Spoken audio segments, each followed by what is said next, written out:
Hello. As you recall last time, we did a happy little painting on the happy little Ghostbusters. You all seem to like this one, and I don't blame you. It's a wonderful piece. So today, we're gonna do a happy little follow-up to this happy little picture because you liked it so much you deserve to see it explored even more. Except the parents. You didn't care for the swearing and the smoking, so this one we're gonna make more family-friendly. Yeah, so we're gonna have a happy little baby right in the happy little center. So we're gonna get our black.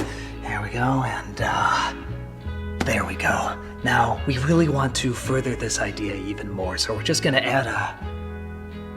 Gosh, I did such a good job on that one. It's really one of my best pieces. So we're gonna add a,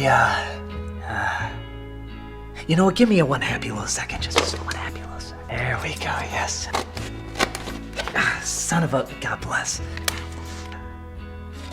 Right there, it's gonna be lovely. There we are, okay, so we got our happy little follow-up to happy little Ghostbusters. Once again, you can see the Ghostbusters are gonna become Ghostbusters again. You see Peter and Dana, they're going to become a couple again, they're gonna fall in love again. You have all these people who don't believe him, especially this one guy who really has it out for them, but I'm not gonna make it the same guy, that would just be lazy, so I'll make him bald or something. Then we have this big bad portal where this big bad ghost is gonna come out who brings all these other unhappy little ghosts. We have this great big thing running through the city near the end. And of course you can see there's no swearing and no smoking, no unhappy little smoking, because all of it is centered around the happy little baby. So all the happy little parents don't lose their happy little minds. And there's Winston. He's still only in half of it. There you are, our happy little follow-up to our happy little masterpiece. Wow, I really let you down, didn't I? I apologize. I really phoned that in, didn't I? I feel like I didn't give you what you deserve. It's just the original was so good, and I just wanted to be as good as that, and while doing so, I just gave you the exact same thing. And you know what? That's not what we're about here. We're about new ideas and new possibilities. We're about twists and turns. We're about exploring all that can be explored. I'm gonna change this. I'm gonna open up my mind. I'm gonna free my imagination. I am gonna give you the follow-up that you deserve. Or I'll just make them all women. That's easier.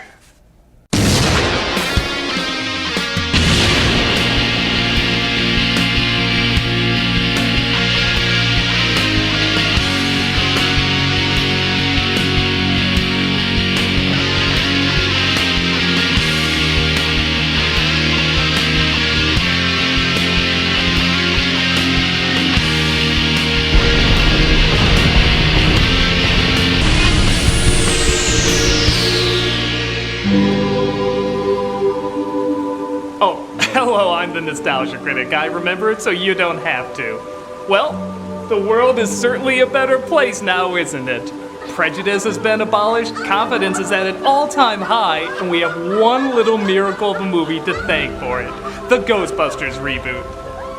Yes, who would have thought all the bickering and arguing for this film would have totally been warranted? The patriarchy has been destroyed, women are now free to leave their cages, and we've learned that we don't have to live in a man's world.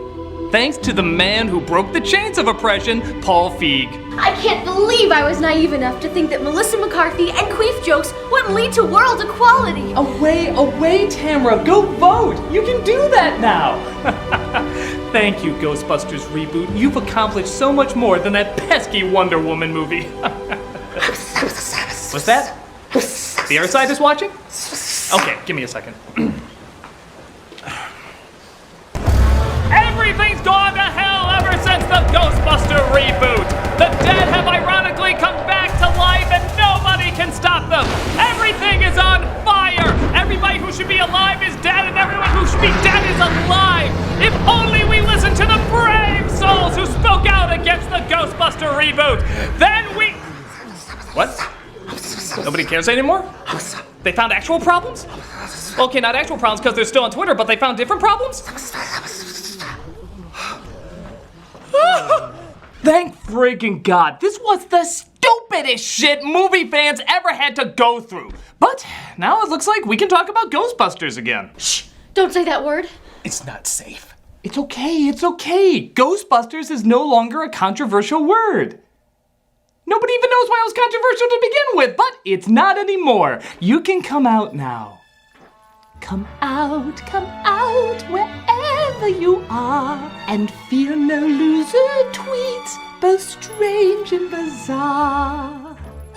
Well, now that nobody gives a shit anymore, what are you going to talk about? Well, I'm gonna talk about a film I've wanted to talk about for a while, Ghostbusters 2. Chicken wire.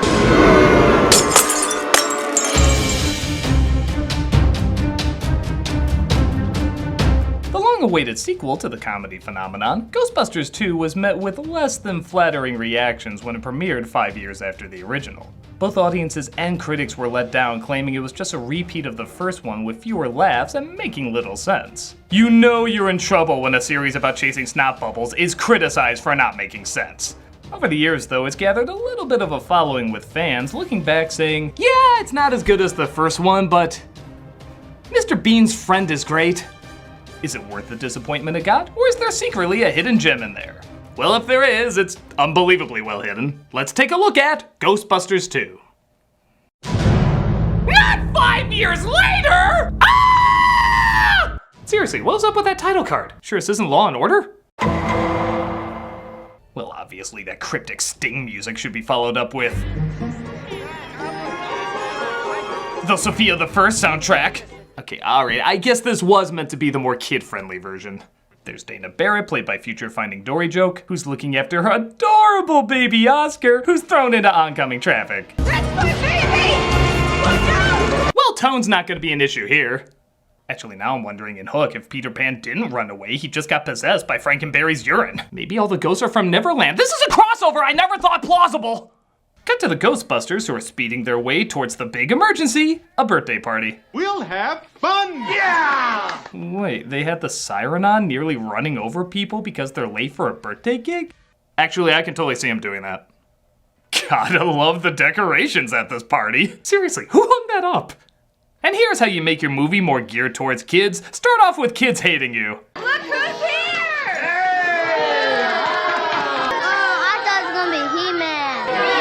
Yeah, Ghostbusters aren't cool kids in the audience. We suckered you, I guess. There's something strange in the neighborhood. We gonna call! Okay, just to give you an idea, this is 2 years after this bombed. He-Man sales were so dead the Filmation Ghostbusters were hunting their spirits. You wanna know what was popular at the time? The real Ghostbusters! There is no reason kids wouldn't like them! Oh, but we have this bullshit reasoning. My dad says you guys are full of crap. Jason. Well, some people have trouble believing in the paranormal. No, he just says you guys are full of crap and that's why you went out of business. Yeah, apparently people just stop believing in ghosts. Right the shit out of nowhere. All right, in the first film, I can buy that because it's like our world. There was no proof they existed. But after a well-documented, well-witnessed Marshmallow Man marched through the city, nearly destroyed the world, and even religious figures were on their side, these idiots should look like flat earthers! I love this town! Oh yeah, you wanna know why they're out of business too? Conjured up a 100-foot marshmallow man, ended up getting sued by every state, county, and city agency in New York. Wow, it's uncanny how much they predicted exactly what we wanted to see in a Ghostbusters sequel. I mean, in the cartoon, they chased after a ghost who went into people's dreams, the boogeyman, the four horsemen of the apocalypse, even freaking Cthulhu at one point. Petty pansy pussy puss. It's all about the lawsuits, man. That's the epic battle. Even the Ghostbuster toys are replaced with cease and desist kits. It's just the direction things need to go. Ungrateful little yuppie larva. So Dana talks to Egon, played by the late Harold Ramis, to get help with her situation while he's in the middle of measuring anger in a physical environment. I'd rather you didn't mention any of this to Peter, if you don't mind. No, I won't. Oh, we gotta pause the movie for a puppy. Oh, isn't that sweet? So there's that. Let's see what happens when we take away the puppy. Is that a metaphor for what the movie is doing? Meanwhile, Peter, played again by Bill Murray, is hosting a show called World of the Psychic, where he discusses end-of-the-world predictions. I have a strong psychic belief that the world will end on New Year's Eve. And I'll be forced to talk to Shia LaBeouf about masturbation. It'll be awful! But I think my other guest may disagree with you. The end of the world will be on February 14th in the year 2016. She was close. 2016 is when the franchise ended. So the mayor happens to be in the same station where they shoot this show. He has an important speech to make on Bassmasters. It's a fishing show. Yeah, I know Bassmaster, sure. Where we come across our watered-down Walter Peck, or Watered Peck as I like to call him, played by Kurt Fuller. I'm Jack Hardemeyer, I'm the mayor's assistant. I know who you are, Dr. Bankman, I just don't see any ghosts anywhere. Though I highly appreciate your work on psychic phenomenon. You stay away from the mayor. The last thing we need is for him to be associated with two-bit frauds and publicity hounds like you and your friends. Oh, I don't know, it worked pretty well when they saved the world before. You know, prior to when the Men in Black just erased the city's memories. This seems totally justified. I love this town! We then cut to the one funny performance everyone can agree on, Peter McNichol as Janusz. This guy is so funny, even his first line is gold. If everything you're doing is bad, I want you to know this. If you knew where I was from, you'd be so offended, but you don't, so ha! Well, I make pretty good cocktails, don't I? He's Dana Barrett's boss, who's gone from playing in the orchestra to art restoration. Christ, what's your next job, teacup tester? Assist me in the more important restoration. Dana fends off Lotka's advances, only to discover she has to fend off Vakeman's as well. You know, you'd have been better off marrying me. Whenever I brought it up, you'd get drowsy and fall asleep. It was when you started introducing me as the old ball and chain. That's when I left. Cool, so his heart totally wasn't into it. That's what I wanted to see happen. When he saves her life and they play the closing credits and they look at each other lovingly kissing. I totally wanted to see him not commit, have a baby with another guy, and them try to get back together. It's like they're in my head! I know these two are supposed to fall in love again, but truth be told, I don't know if I want them to. The first time around wasn't perfect, but you admire that she's more grounded, he's more goofy, opposites attract, and he does have this charming persistence. Here, his persistence already gave up on her once, and now he's trying once more to, what, give up again? If you want to show their relationship going through trouble, show us the trouble. Only seeing them clumsily and even bitterly try to patch things up just makes them look like emotional jerks. So, whatever happened to Mr. Wright? Anyway, I heard he ditched you and ran off to Europe. Does he ever mention me? No. Well, I know I'm just asking for the big hurt, but I thought I'd give us one more chance. But their steps backwards seem disappointing. Take a look at their steps forward. Let's earn that comedy gold with that baby we wrote in. Subject weighs approximately 18 pounds and is about 8 months old. Pupillary response normal? Auditory. Seems normal. Ampullary reflex. Appears to be ticklish. Yep, maybe ticklish. But part of why the first movie worked was Bill Murray's brilliant improv. Surely he can work out something with the baby, right? You know, I should have been your father.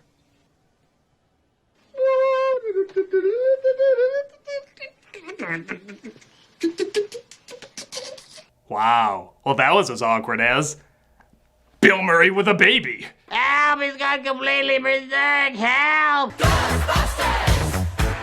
I don't have a lot of experience with babies. Get me out of here, please! Oh, thank God. They go to where the carriage stopped on the street and decide to tear it up to see what's under it. Hey, where'd Winston go? Ask her him. What are you doing? What's it look like we're doing here? I tell you why we're here. We're here because some diaper bag downtown's being a jerk. I'm making us work on a Friday night. Is he right? Yo! That awkward moment when you realize Egon is the funniest one in this movie. While that's going on, the painting of Vigo the Carpathian comes to life to possess Janusz.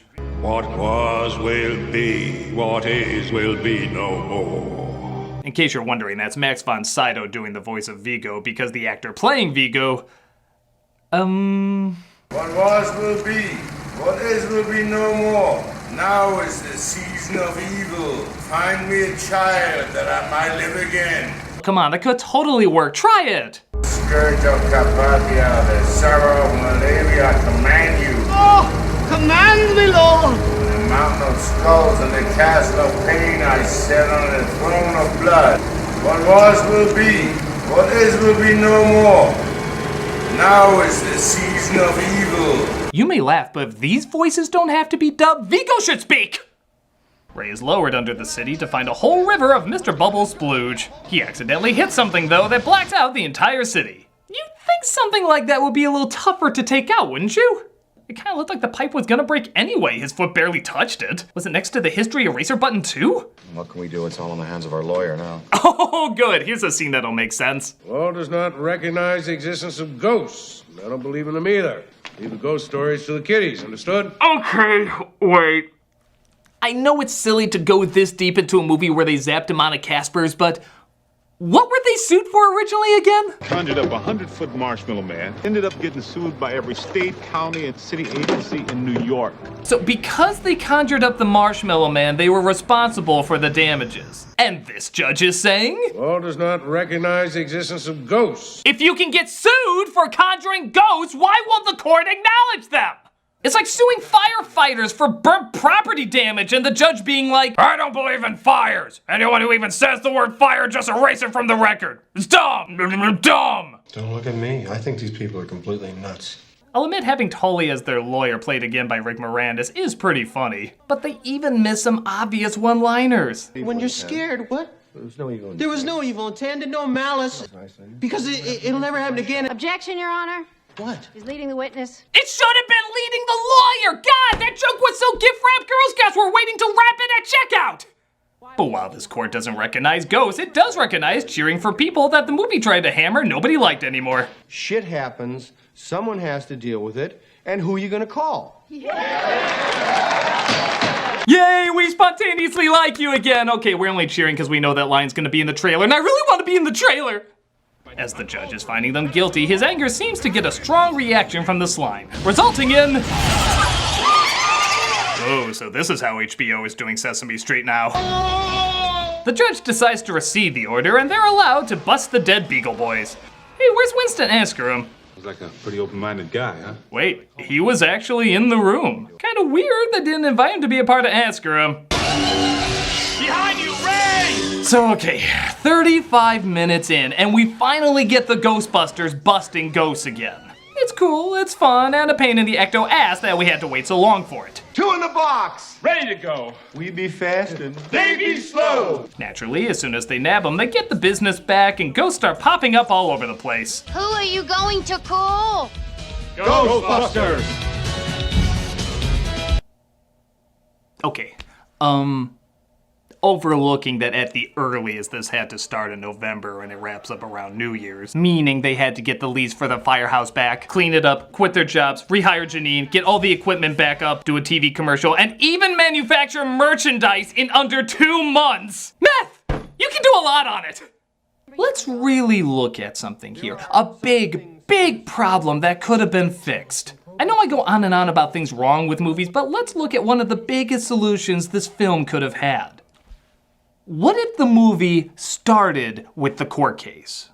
Oh, not the stupid trip and there's a power outage case. I mean the other court case they talked about. Them getting sued for the damages caused by Stay Puft. Think about it. There'd be no more ghosts because Gozer was gone, so they'd still be down on their luck when being sued. Even Winston could be there with them. In fact, them saying their other jobs might actually be funnier than seeing them. What's your occupation? I host the public access show World of the Psychic. What's your occupation? I measure anger by giving and taking away puppies. What's your occupation? Birthday parties. Birthday parties. That surprisingly would have been funnier. It could even take place 5 years later because they were forming the case around them. Hell, a lot of articles nowadays point out that Walter Peck was actually right about how friggin' illegal their operation was. In fact, have him there. He can be a witness or even the prosecution. That way you wouldn't need Watered Peck to hate him for no reason because his hatred is already justified. Just as they're about to be found guilty, the other two ghosts pop up. But wait, Gozer is gone. Where did these two come from? Suddenly there's a mystery. The same thing happens. The judge receives the order, Winston is with them to bust the ghosts, and maybe 7 minutes in, this is our intro. We're the best,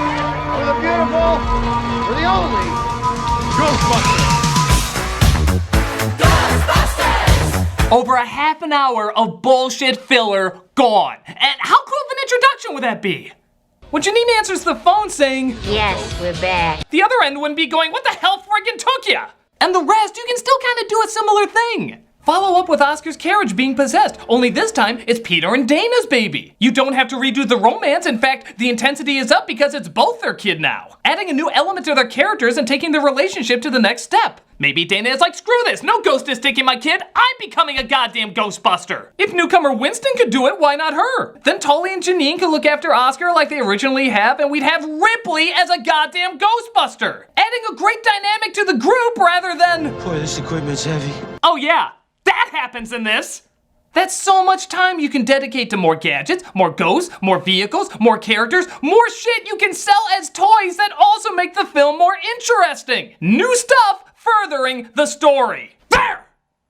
Affix the movie! combining new elements with old elements and furthering the idea.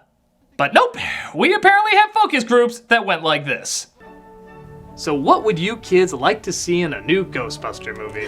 I'd like to see more Ghostbusters and bad guys. I'd like to see more gadgets and more vehicles. Well, that sounds great. You didn't ask me! Oh, I'm sorry, are you a child? I've been told I have the mental maturity of one. Oh, well, what would you like to see? I want to see the same thing all over again. The exact same thing? I don't like change. Don't you want to see, like, more cool guns? Or other Ghostbusters. No! I want to see Peter and Dana split up so they can get back together. What? I want to see them become Ghostbusters even though they're already Ghostbusters. And I want to see Winston halfway through even though he already knows them. Well, why don't you just watch the first one again? You've seen the first one a lot, haven't you? A lot! Well, would you watch this one a lot? No, I'll probably hate it, then defend it, then hate it, then defend it, then go against what the mass majority think. But you still buy it to own. Of course, especially if I hate it. Okay, I guess we can do that. Aww. Shut up, just for that, put a baby in there. I never knew how strange some of our fans were. Wait until the internet.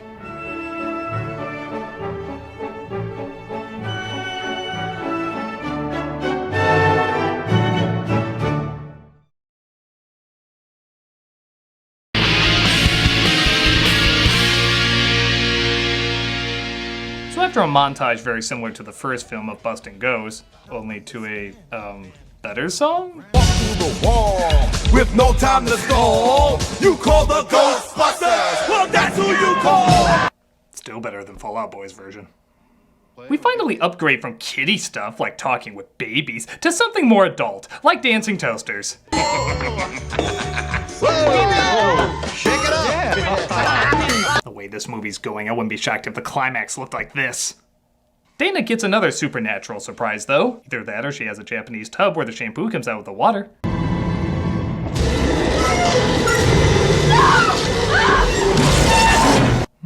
I don't know. That was looking very Blob from Clay Fighter there. Even the bathtub this Pepto puppet is in seems to have fabric creases. You know, for that matter, why is Vigo taking so long to get this kid? He just needs any child, doesn't he? Why is he waiting so long for Janos to get this one? He's got a ghost army now. He can have him grab whatever kid he wants. Hell, there's gotta be a ton of families outside that art museum he's in. Wouldn't it be a lot easier just to be like, yoink? This could go so much faster. She drops by Peter's place, who's sleeping on the couch in his coat. As bachelors do. I didn't know where else to go. Really? You have no other friends? Your caretaker, Winston, Ray? Egon, who you went to the first time Oscar was threatened and you said keep Peter out of it, and you go to the guy you said keep out of it? Oh, wait, I know why she's there. More of that sweet Bill Murray baby humor! I really gotta put him down. Yeah? You're short, your belly button sticks out too far, and you're a terrible burden on your poor mother. You get it? Put down! He's putting him down! Ha ha! Ha ha! Ha ha! How did he get a place that big? Yeah, the baby joke is so bad, I'm moving on to something else. Public access TV show and or under 2 months of ghost busting gets you a New York apartment like that? Unless you have the job from Big, that ain't gonna happen. Ugh, so they figure out that somehow the ghost of Vigo is behind all this, and they go to analyze the painting. Vigo seems to possess Ray, which in the original script had him driving the car in rage, almost killing them all. The scene was cut though, leaving only the comic book version intact, and this one awkward edit from the comeback montage. Only my life to save, all by myself, with no one around. Okay, we know why he's giving that look in the original version, but in this edit? What is going on? Ray runs a red light, they look concerned, and nothing friggin' happens. How's it even a funny scene? I don't really even get what joke it's trying to do. Clearly this needs more Bill Murray baby talk to make this work. I'm sorry, it's just those scenes are dumb! Dumb! Oh, by the way, Janine and Tully are now a thing. Yeah, you thought she was in love with Egon, but it's suddenly Seymour. You're very good with children. Thanks, I practiced on my hamster. Hey, let's see what kind of toys we were selling at the time. See anything weird? It's Tombstone Tackle. Yikes, it's Wicked Willie. Granny Gross. She's no sweet old lady. Cool. What are we focusing on here? Do you want to have something to eat with me? How did people not get into this? Ray and Egon look over the pictures of the paintings and discover something deeply disturbing. 2 New Yorkers like Chicago pizza. Pizza. Dinner thing. Chicago. That's the Ghostbusters and Jon Stewart. We're gonna get you all. But the picture is suddenly set on fire. Better get as far away from a water source as possible. But Winston bangs on the door demanding to be in the movie and puts out the fire. Well, what one-liner will he have here? Ask him. Also, again, gotta love the tone of the music. Listen to it after this intense scene of people almost dying. Winston!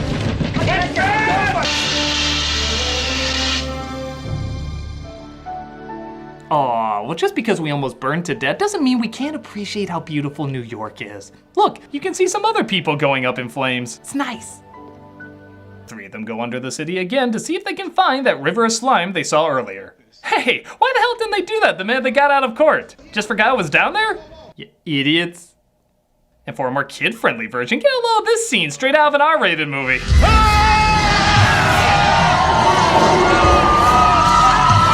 Don't so many of these scenes go hand in hand?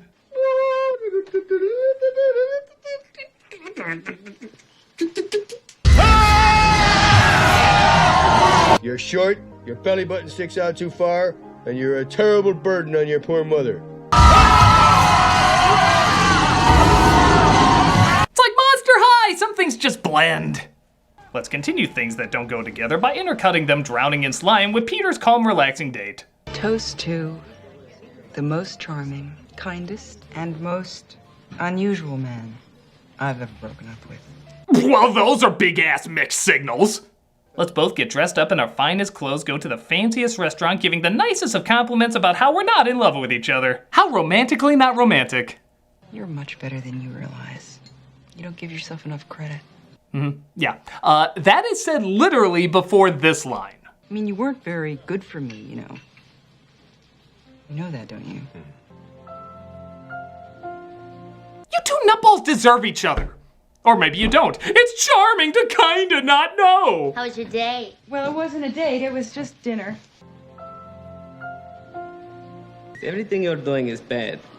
I want you to know this. The others come in from their swim and get arrested, being taken to the mayor. Because first movie! Look, I don't want to hear anything about it. You've got 2 minutes. Make it good. You hear that, guys who saved the entire world and got me re-election? 2 minutes. They say the negative energy of the city has transformed into this pink ooze. How bad is it? Somebody actually says a swear word. There seem to be 3 million completely miserable assholes living in the tri-state area. Can the Ghostbusters say that? This man has no dick. Oh, shit. Let's show this prehistoric bitch. We came, we saw, we kicked its ass. Oh, well, can they say it more? They say New York has to be nicer in order to defeat this thing because commentary, I guess. What am I supposed to do? Go on television and tell 10 million people they have to be nice? Being miserable and treating other people like dirt is every New Yorker's God-given right. Is it wrong to say I kind of agree? I mean, I'm not always a fan of dickheads, but the flower power bullshit seems a little hypocritical coming from guys who usually talk like this. Power grid was shut off by Dickless here. Neighborhood is like a demilitarized zone. Type something, will you? We're paying for this stuff. Yeah, just work with these guys, man. I wasn't even there. Print is dead. You never studied. I gotta get my own lawyer. What did you do, Ray? Middle of something. No. You know we liked you because you were assholes, right? Though granted, we liked you because you were funny assholes as opposed to joking what to name the apocalypse. Mere hide slime. Times Square slimed. Slime Square. Slime Square. Oh, SNL and Second City writers wrote that. While still trying to figure out why he doesn't like them, Watered Peck has them all committed while Oscar is kidnapped by, I'll just say it, the creepiest thing in the movie.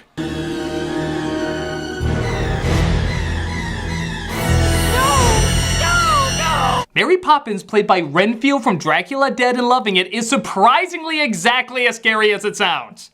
We get the leftover effects from the last time all the ghosts rose up because, you know. I legit love this scene though.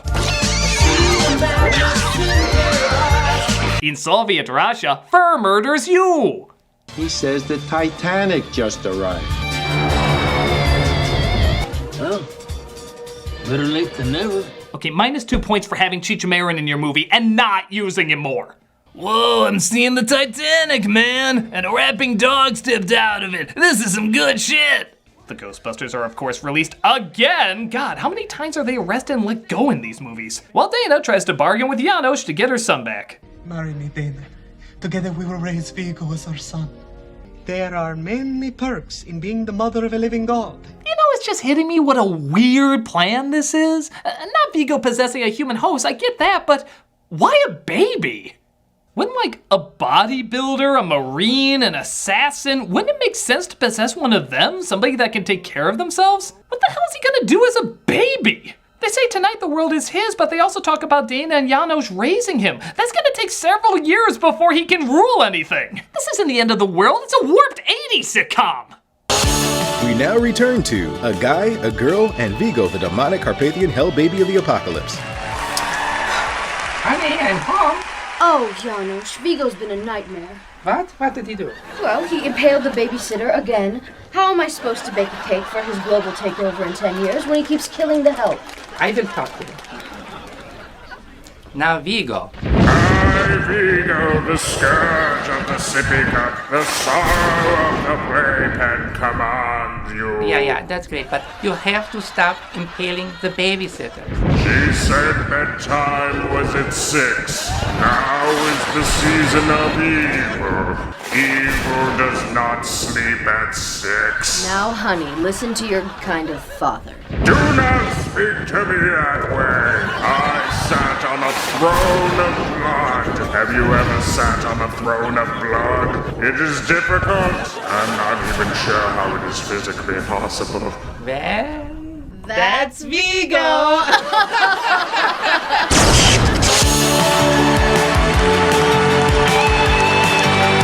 The Ghostbusters try blasting their way in, but there's just too much negativity in the city. If only they had a symbol to win over the goodness of everybody. Something good, something decent, something pure. To the license plate factory! No, of course they mean the Statue of Liberty, because something big has to walk through the city again. They use the positive slime to bring it to life, and the people cheer. Because yeah, if I was in a city where a giant tried to kill me and freaky monsters were rising up again, I'd be like, hey cool, the Statue of Liberty, not shit! Surprisingly, didn't even draw much of a crowd. Maybe the majority were scared and these people just smoked Cheech Marin's wacky tobacco. Yeah, let's see Planet of the Apes happen now. You ever notice what a weird word green is? Green.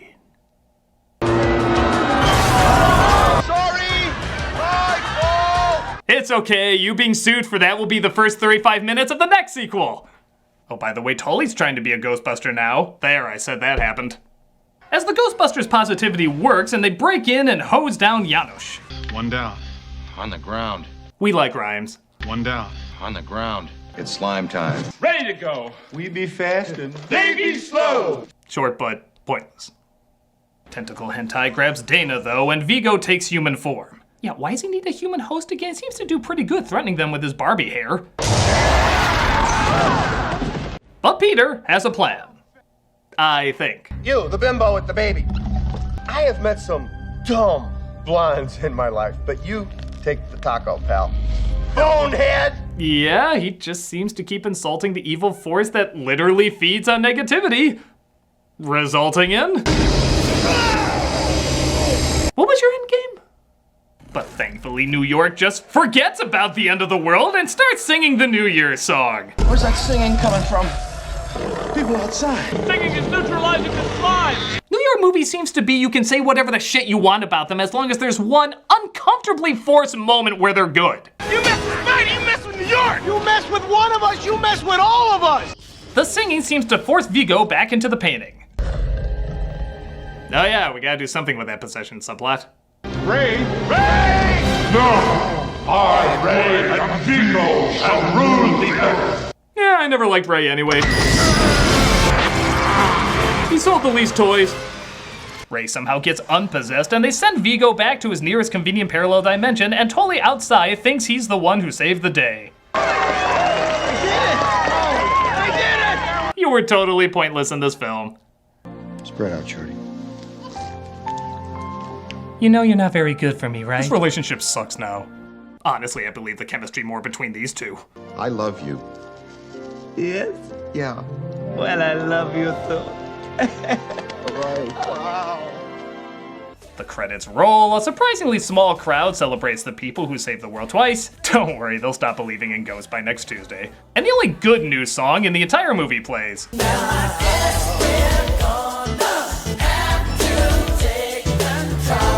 Oh wait, I forgot a lot of the song was this. Too hot to handle, too cold to hold. They call the Ghostbusters and they're in control. Okay, not good, but I still got a soft spot for it. Actually, that's this movie in a nutshell.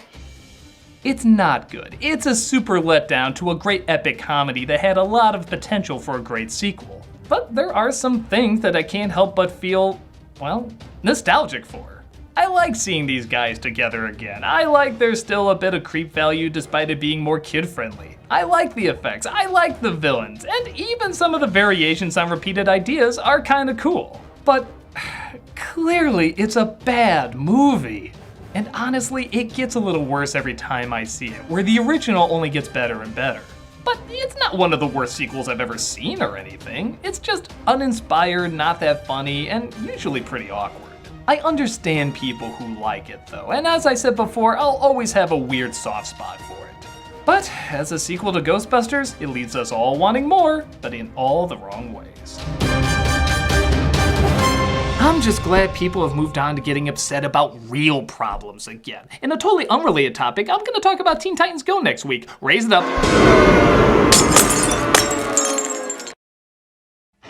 Standing tall on a mountain of skulls, Earth will fall from a painting on the walls. Now I'm a baby, the throne of pain is bound for better days. It's my slime, my dream. Busters cannot stop me now. Here's Vigo! Scourge of Carpathia, the sorrow of malaria, I command you.